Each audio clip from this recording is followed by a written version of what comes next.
Problem. What is a problem?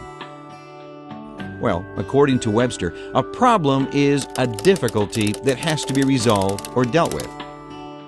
Now, obviously, we all have problems. Problems at work. We have problems of weight control, staying fit, and of course, everybody has money problems. As the saying goes, we have too much month at the end of our paycheck. Well, not to minimize our problems, they are real. Some people you should know have problems most of us cannot even imagine.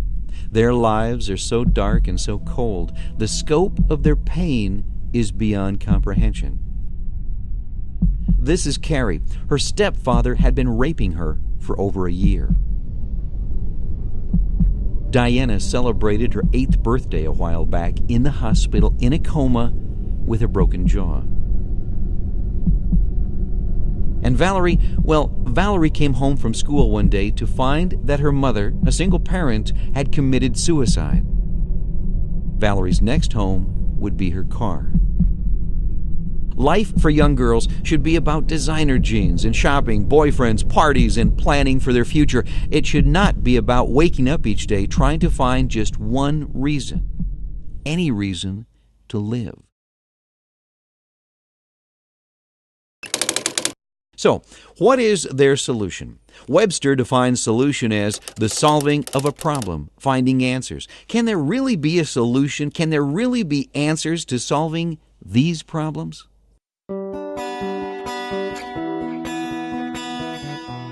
In 1939, two very compassionate, insightful people recognized the children who suffered from neglect and abuse during the Depression. Mabel Ronald and Father J.O. Patterson, with a little help from their friends, then created a solution. They developed a home in Mitchell, South Dakota, to provide a safe environment for these children until a suitable family could be found. They called this home Abbott House, in honor of Grace Abbott, an outspoken advocate for children in the early 1900s. Throughout the years, Abbott House has gone through a number of changes. What is the status of Abbott House today? Well, let's find out.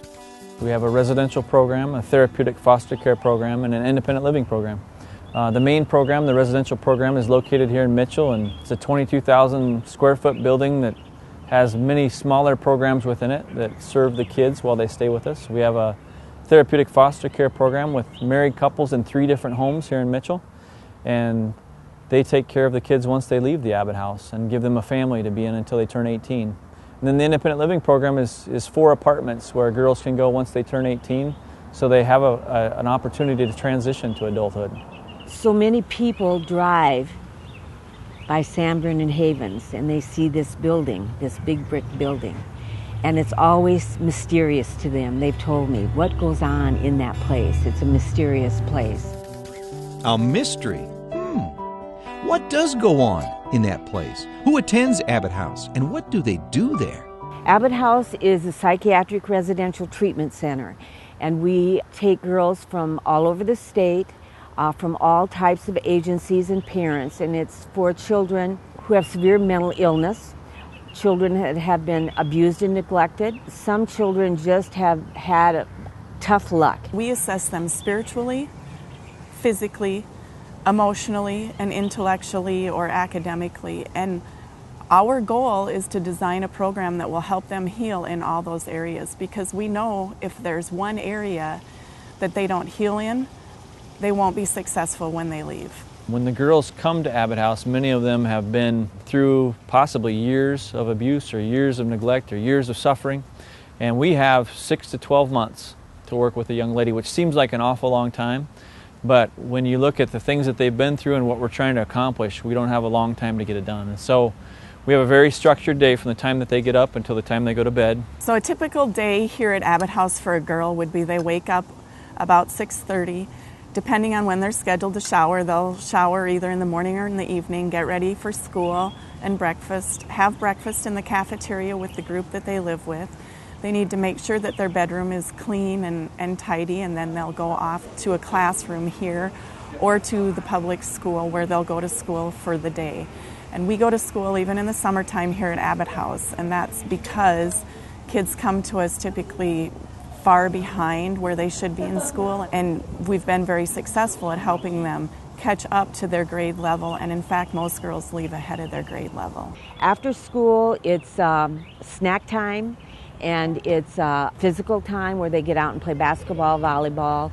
In the evening, we have study hour where they have to work on their study, and then we'll do some more therapy with them. We have a great team of people that work at the Abbott House, and it takes a lot of different kinds of people with many different backgrounds to come together and do all the jobs that need to be done with kids. They work long hours, and they have a lot of expertise in working with troubled kids. As our program director has said many, many times, to be successful in this business, you have to be willing to give your blood, sweat, and tears. And the staff of the Abbott House truly do that. Okay, let's talk about community. How do the girls relate to others? Well, when the girls come, one of the key components of the program is our community service, or things that we do, and we teach them while they're here that even though they're here getting a lot of services, and they're here because the state and other people have been very generous to provide an Abbott House for them, they can gain a lot out of giving back. They do everything from clean up an area of street to clean up garbage after Dakota Fest, or serve Meals on Wheels. We have a donor that comes to town every year about this time. He's a hunter from Alabama, and his gift every year is $100 to every girl in the program for Christmas. But his rule is that they have to give some of that to somebody else.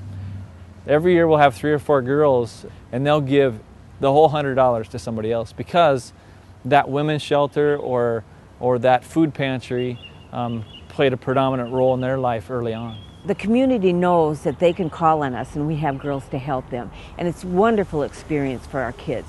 Our kids have taken a lot, and we are trying to teach them how to give back. If you can imagine always having to take, that's the position you're in, and then you get the opportunity to give to someone else, it's freeing, I think, for them.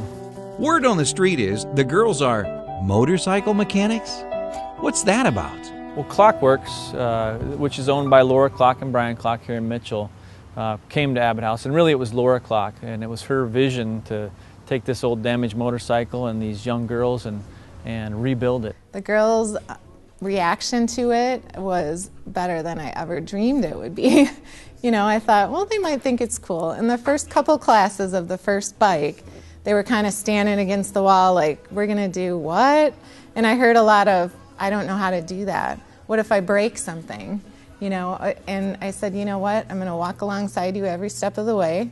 If we break something, we'll fix it. They get grease on their hands. They've got a screwdriver and a pliers in their hand, and she's teaching them how to put it back together. They do enjoy it. They think it's fun. And what's really neat for me to see is they get what we're doing. They understand the comparison of the transformation of the motorcycle to the transformation in their lives that's happening. It's like this visual representation of what's happening to them. And then the staff cart the motorcycle around for a few months and sell tickets to raise some money for the Abbott House. And the kids have really enjoyed it. The staff have loved it. And we've gotten a lot of volunteers now involved with the program because of that one thing. It appears like things are working quite well at Abbott House. Tell us more. Girls at the Abbott House have success at many different levels. One of the greatest successes is just coming to our program and completing their groups and the things they need and be able to walk back out the door a different person.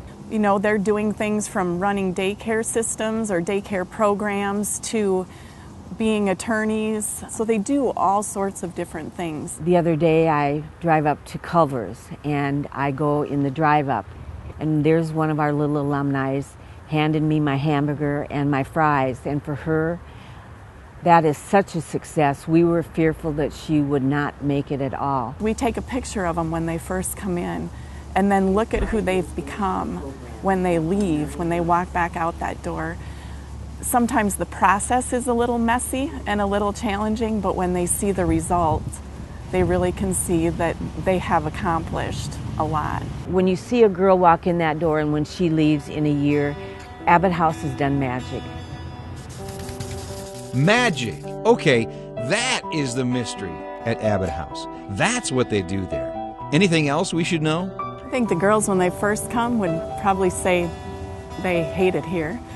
And over the course of time, they would leave saying, you helped me change my life. And I really want to thank you for that. You've given me a chance to be normal and to live normally and to have a family, and that's something that I never dreamed would be a possibility. The only reason Abbott House is even here is because of people that have gone out of their way to support the agency, whether it's financially or through volunteering. It's very, very hard to tell the community what our girls have gone through and what Abbott House means to these children.